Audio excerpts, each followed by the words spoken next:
Tiffany, viens ici. Tiffany, c'est ma sœur. C'est ma maman qui l'appelle. Moi, elle ne m'appelle pas. Elle ne m'appelle plus. Elle m'ignore. Il n'y a pas si longtemps, maman m'aimait autant que Tiffany. Mais maintenant, c'est elle la préférée. C'est ma sœur qui récolte tous les câlins, tous les cadeaux, toutes les friandises. Alors, pour le punir, j'ai cassé la branche sur laquelle elle était assise hier. Mais c'est une sale rapporteuse. Alors, elle est allée dire à maman que j'avais fait exprès de la casser. Mais maman a giflé Tiffany en lui criant. Ne dis plus jamais ça. Mais... Silence, ne prononce plus un seul mot. Bien fait pour elle. Maman ne me remarque toujours pas. Mais si Tiffany disparaissait, elle serait obligée de me remarquer et de recommencer à m'aimer. Je réfléchis à un plan toute la journée et une merveilleuse idée me vint à l'esprit. La ficelle sur l'épouvantail du jardin, autour de son joli petit cou. Après ça, maman verra que je suis là. Tu vas mourir, petite garce. Non, fais pas ça, Émilie, je t'en supplie. Je serre de toutes mes forces sa gorge. Tiffany ne bouge plus. Demain, je ferai la même chose à maman. Alors, elle remarquera ma présence. Tiens, j'ai sommeil d'un coup. C'est l'heure de me coucher dans la boîte marron, enterrée au fond du jardin, la même depuis 1 an.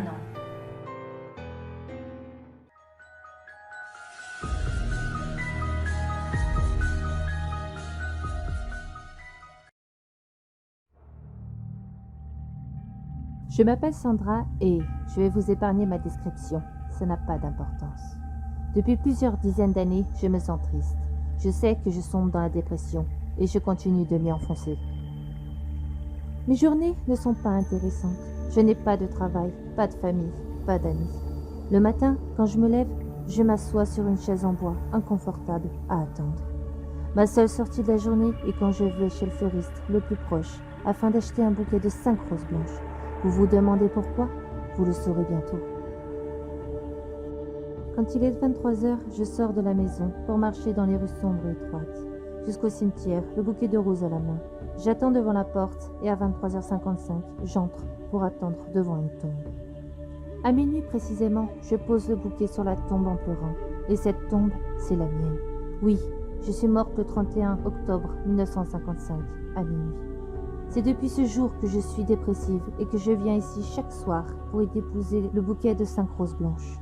Si vous vous demandez comment je suis morte, voici. C'était le soir, j'allais m'endormir quand j'ai entendu des bruits dehors. Je suis sortie pour voir d'où cela venait et j'ai vu un corps, celui de mon mari. Je suis montée en haut de l'immeuble et j'ai sauté, afin de le rejoindre dans le monde des morts. Vous vous direz sûrement que j'aurais dû réfléchir avant de sauter. Eh bien oui, mais par amour, on peut tout faire. On avait été conduit aux urgences et les médecins ont réussi à le réanimer. Mais pour moi, évidemment, ils n'ont pas réussi. Il a refait sa vie avec une autre femme et moi, je suis toute seule à le regarder vivre son bonheur, tandis que je souffre. Voilà pourquoi je suis dépressive. Mais un autre sentiment me ronge et ce sentiment, c'est la colère.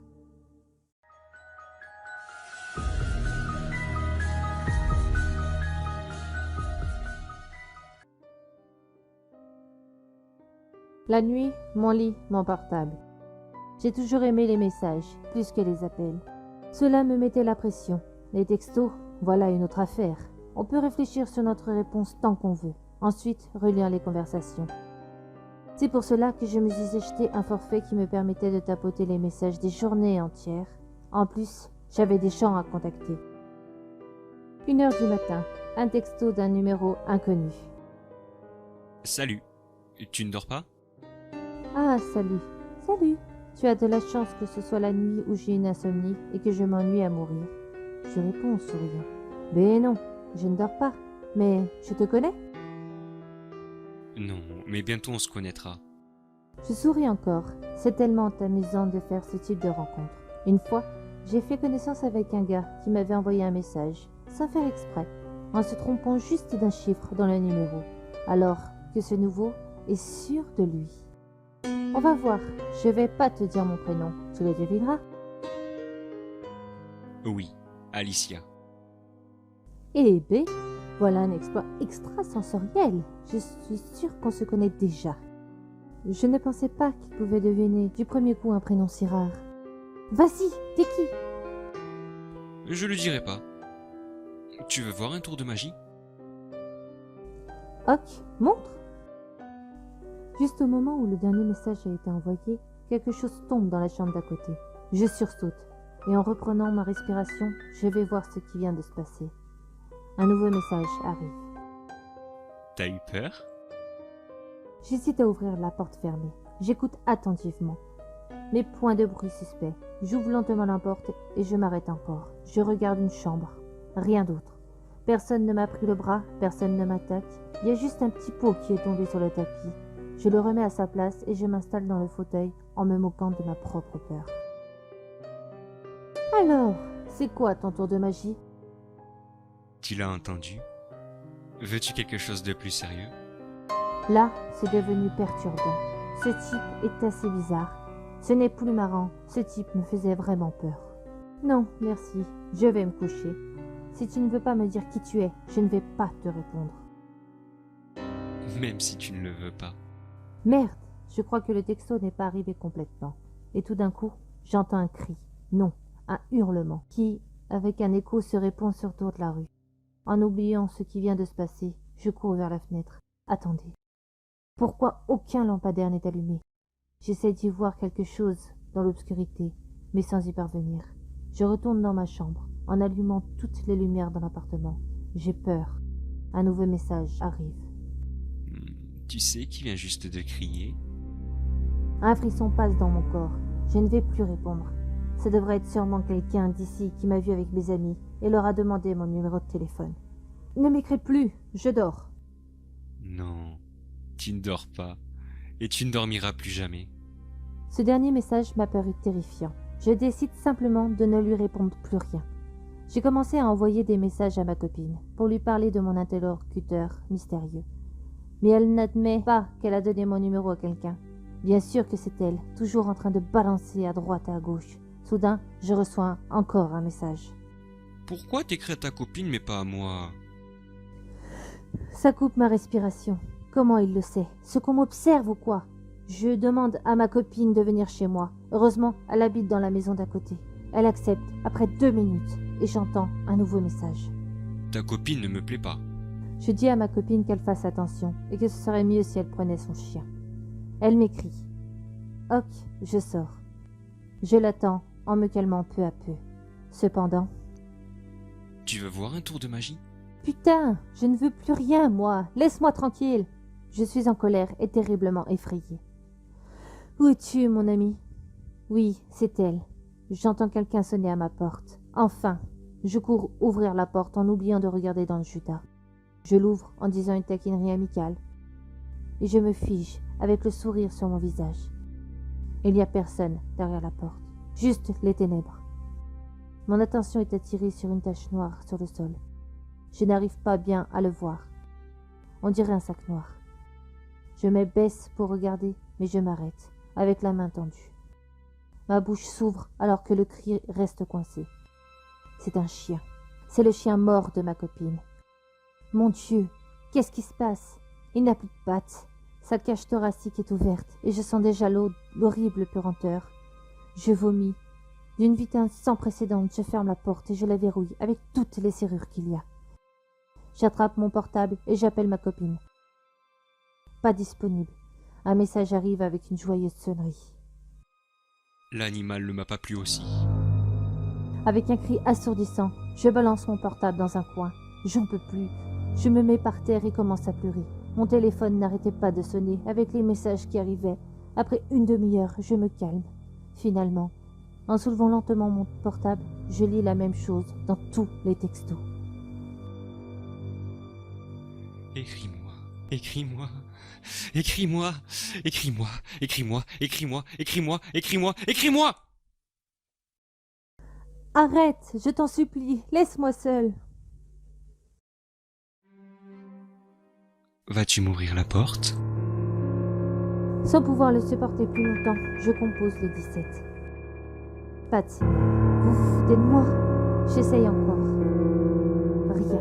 J'essaye de composer un quelconque numéro, mais sans résultat. J'avais trop peur de sortir de mon coin et d'appeler les voisins. En reprenant mes forces et les restes de mon courage, je tente d'appeler son maudit numéro. J'attends. Il y a un signal. Et là, mes yeux s'arrondissent lentement. L'horreur grandit en moi. Et tout mon corps commence à trembler. Juste derrière la porte de ma chambre, un appel téléphonique retentit. Je sais qu'il me guette. Il est là pour me tuer.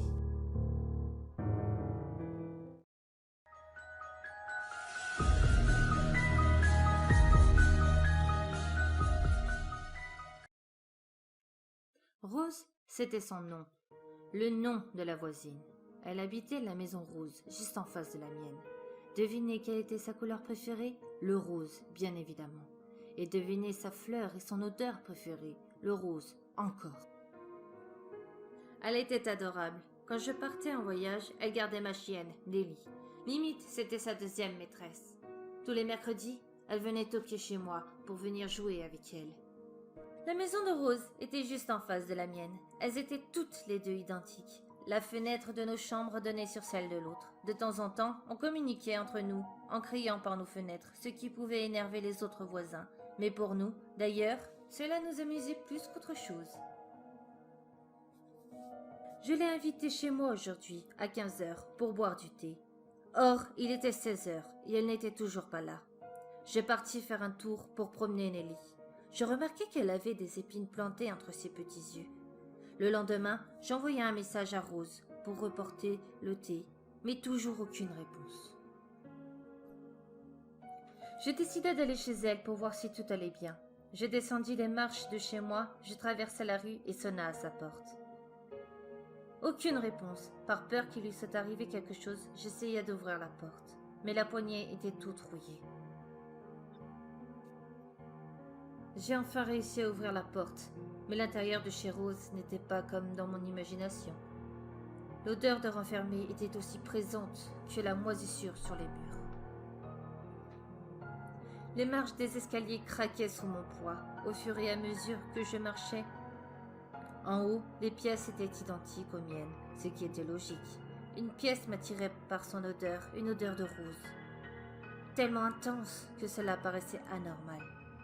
Je marchais à petits pas vers cette pièce en question, quand soudain, mes yeux ont vu une horreur absolue. Au fond de la pièce, un cadavre momifié d'une femme allongée au sol, la bouche entr'ouverte, par lequel avait poussé une dizaine de roses. Je courus chez moi, appela la police et leur expliqua ce que j'avais vu. Chez ma voisine, d'en face. Quelques heures plus tard, après que la police soit arrivée, un agent s'approcha de moi. Madame, pouvez-vous me dire ce qui s'est passé? Oui, monsieur. Hier, Rose, cette femme que vous avez découverte, devait venir prendre le thé chez moi. Par son absence de réponse, je voulais aller voir si tout allait bien, et c'est là que je l'ai trouvée. D'accord. Mais, madame, cette femme, selon le médecin légiste, elle est morte il y a 10 années. Au même moment, le médecin légiste s'approcha de moi. Les roses ayant poussé dans sa gorge par je ne sais quelle miracle des roses éternelles. Apparemment, son corps et son âme se sont appropriés le pouvoir de ces plantes.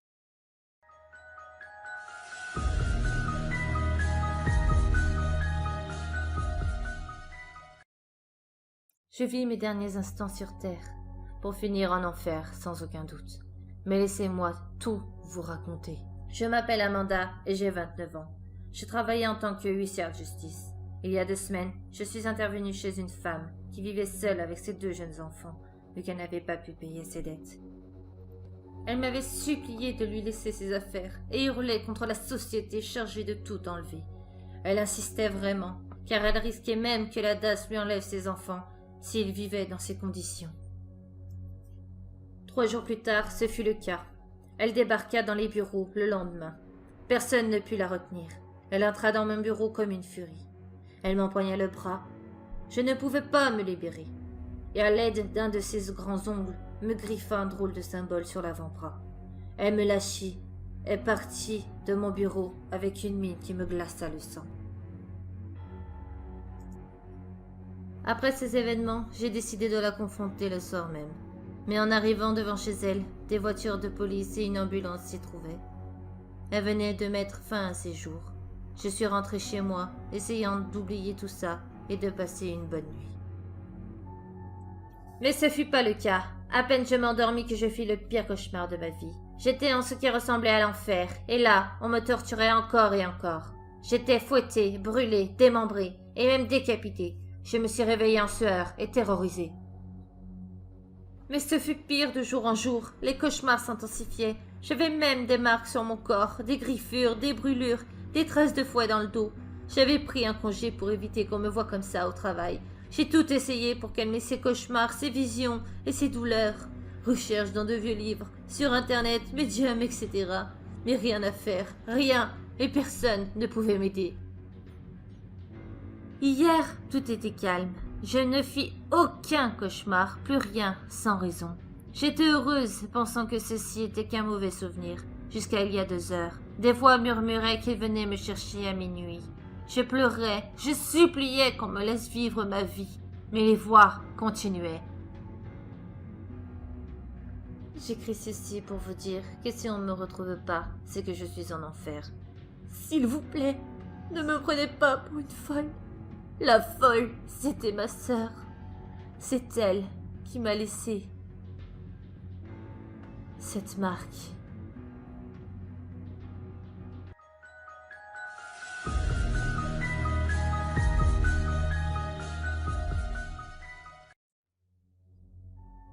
Silhouette blanche dansant autour de sa tombe, et cette chevelure noire comme l'ébène, ondulante au vent. Le souvenir d'un jour tragique où la grande faucheuse s'est emparée d'une innocente vie.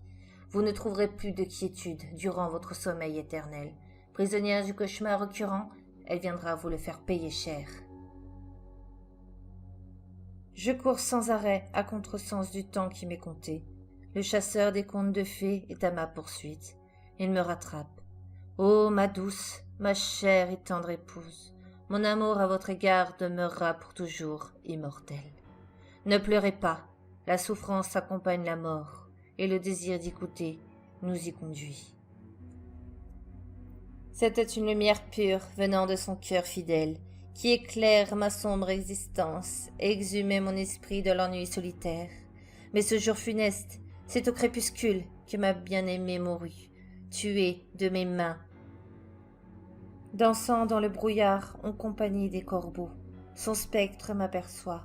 Elle m'attrape, puis me traîne jusqu'à l'échafaud. L'aube révèle mon corps sans vie, à côté de sa tombe dans le cimetière du château. C'est là qu'ils m'ont tué. Repose en paix, mon amour, je te rejoins.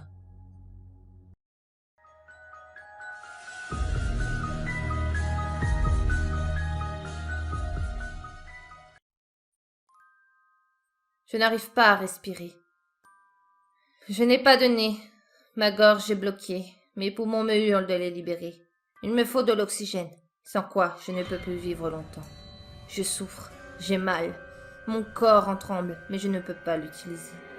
Je suis assis, paralysé, figé, comme un objet. La douleur est horrible. Ma peau me picote, mon cerveau est crispé. Et il y a cette mélodie sinistre, dissonante, qui se propage comme un murmure essoufflé à l'intérieur de mes tympans. Sois sage, mon petit pantin, j'ai bientôt terminé. Bientôt, oui. Mes yeux grands ouverts contemplent le noir.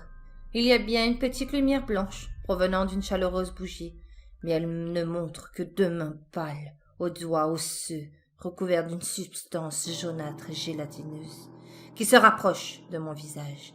Ah, c'est froid, c'est gluant. Enlevez-moi cela de la peau! Je respire de nouveau, comme si mon nez venait de réapparaître. J'inspire, j'expire. Je suis soulagée de continuer à vivre. Que fais-je ici? Je me souviens seulement d'une visite au cirque. Il y avait un spectacle de marionnettes vraiment sublime, qui paraissait être étrangement vivant. Le gérant était un vieil homme à l'aspect effrayant, aux iris aussi blancs que sa peau. Sa prestation m'a plu, et j'ai accepté son invitation lorsqu'il m'a proposé de me montrer ses pantins. Mauvaise idée sûrement, puisque mes souvenirs s'arrêtent là. Je ne veux pas savoir ce qu'il s'est passé.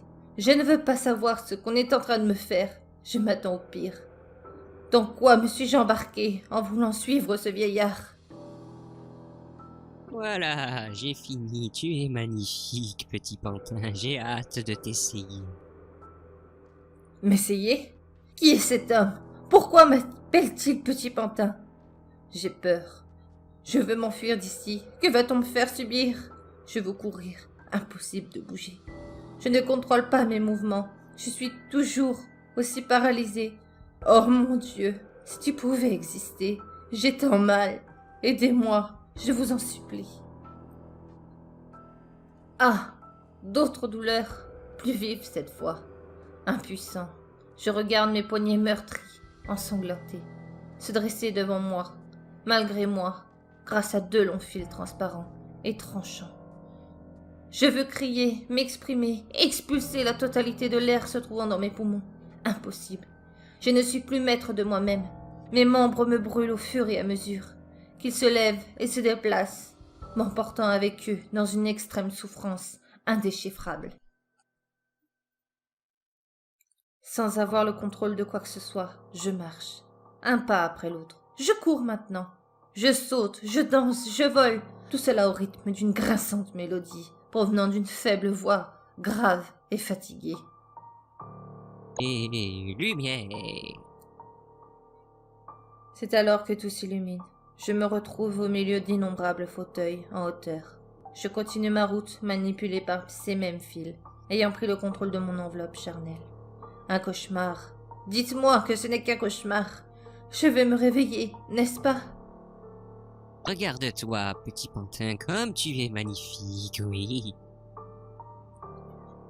On me retourne. Je suis maintenant face à une image reflétant une scène avec, en son centre, une marionnette à l'aspect humain, à la peau lisse et brillante, aux cheveux soigneusement coiffés et à la bouche cousue, aux yeux de cristal et au nez plastifié, qui aurait été plutôt bien réussi s'il ne s'agissait pas de moi. Ma tête se redresse. J'aperçois au-dessus des tribunes mon créateur. C'est un véritable cauchemar lorsque je reconnais le vieillard du cirque, qui ne cesse désormais de secouer les longs fils transparents dans un horrible ricanement machiavélique. Me réveiller. Tout ceci ne peut être réel. Mais je suis dorénavant un pantin, fait de chair, qui anime les spectacles, et j'attends toujours mon réveil pour que votre vie s'achève à votre tour. Car après avoir vu le spectacle, vous aussi, vous suivrez ce vieillard. Et là, vous me rejoindrez, enfin, pour l'éternité.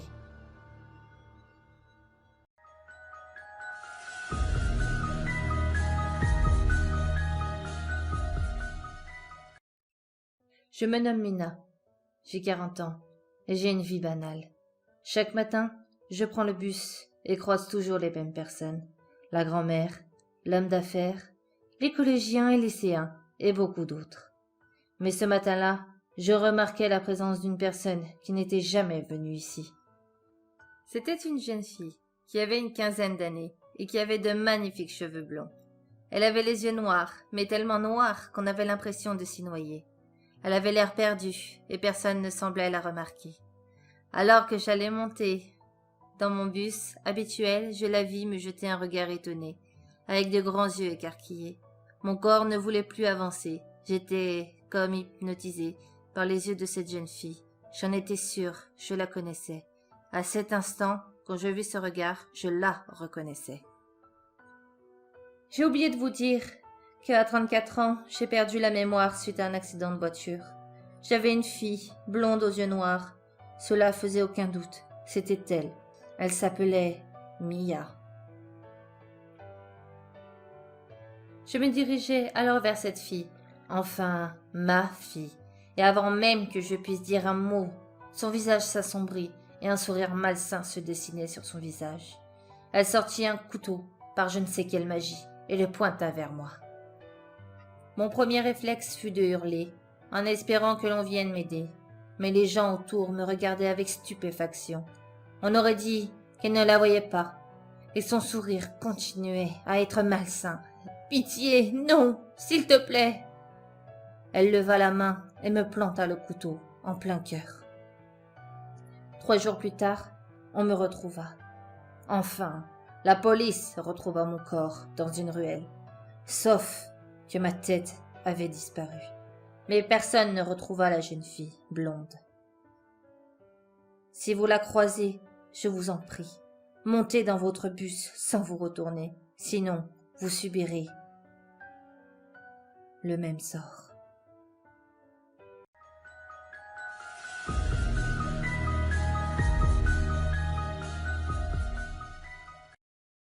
Je passais souvent par le vieux cimetière, mais une nuit d'hiver, tout a basculé. Écoutez mon histoire.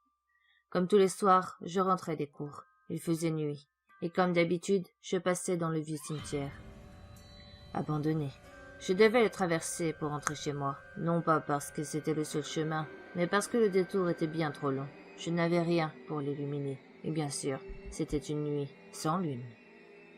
J'étais en chemin lorsque j'entendis un bruit. Je me retournai, mais rien. Il ne pouvait pas s'agir du gardien, car, comme dit précédemment, le cimetière était abandonné. Je continuai mon chemin, légèrement angoissé, et le bruit se refit entendre. L'atmosphère commençait à être lourde pour mes poumons, et j'avais la sensation d'étouffer. Et c'est là, en me retournant, que je vis cette chose. Elle ressemblait à un chien, croisé avec un ours sans poils. Je commençai à reculer, mais la créature bondit et me plaqua à terre. Je me débattais, en hurlant, tandis qu'avec ses griffes, elle me griffa la peau, et avec ses dents, elle m'arracha les ongles. Je hurlais de douleur, mais personne ne pouvait m'entendre. Ma voix n'était pas assez puissante. Il m'ouvrit le ventre et commença à retirer mes organes. Il me pendit avec mes intestins à l'arbre, tout en me forçant à avaler mes propres entrailles. Il acheva son macabre ouvrage, en m'arrachant les yeux. Puis il partit, laissant mon corps mutilé, presque méconnaissable, là, pendu à cet arbre. Vous vous demandez comment je peux vous raconter cette histoire, alors que je suis censée être morte? Car je suis venue vous tuer de la même manière. J'ai été réincarnée en cette sorte de monstre avide de sang. Et d'ailleurs, à l'heure où vous lisez ces lignes, je suis probablement juste derrière vous, ou bien caché sous votre lit, ou encore dans votre armoire, à guetter le bon moment pour vous tuer. «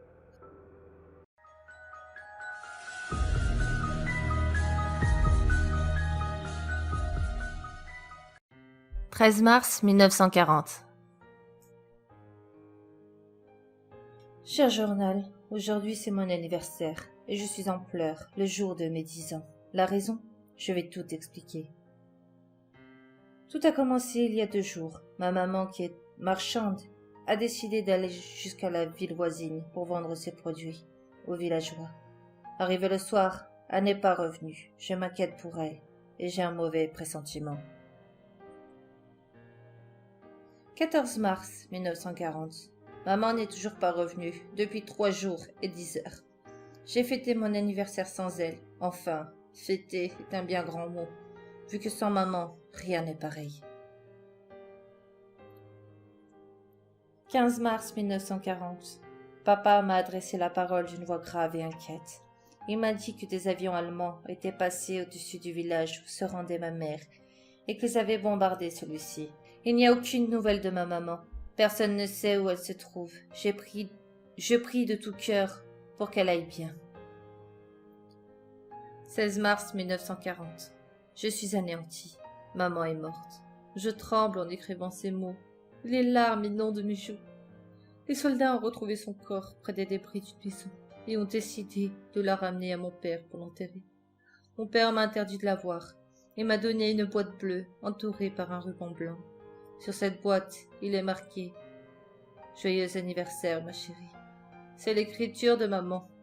En l'ouvrant, j'ai découvert la ravissante broche que portait toujours ma maman. Je n'arrive pas à me retenir de pleurer. Maman ne verra jamais à quel point j'adore sa broche. 18 mars 1940. Bizarre. Cela fait plusieurs jours que j'aurais dû assister à l'enterrement de ma maman. Mais il n'y en a pas eu. Papa s'est enfermé dans son laboratoire depuis 2 jours. Si je compte aujourd'hui, il doit être anéanti. 19 mars 1940. Papa est parti dans son deuxième laboratoire de travail qui est au centre-ville. J'ai décidé de m'introduire dans son laboratoire, mais la porte était fermée. Mais j'ai remarqué qu'il avait oublié de fermer une fenêtre. Lorsque je suis entrée, j'ai vu une espèce de squelette humain en acier noir, couché sur un brancard. Imagine, mon cher journal, si cette chose venait à se réveiller. Non, je dois halluciner. Personne n'a jamais vu de machine vivante. Pourquoi mon père a-t-il créé cette chose?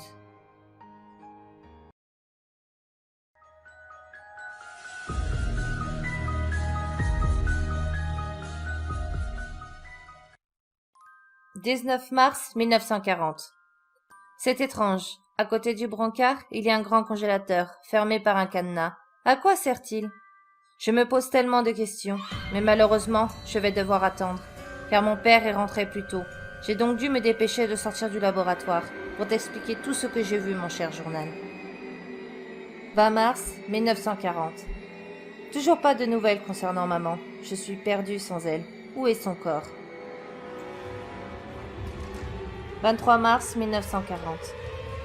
Désolé, cher journal, mais mon père m'a emmené en week-end chez son frère pour me changer les idées. Si tu savais, comme papa a changé, il n'est plus le même. Il s'occupe quasiment plus de moi. À part pour le repas, il le prépare, mais la plupart du temps, il est dans son laboratoire. 24 mars 1940.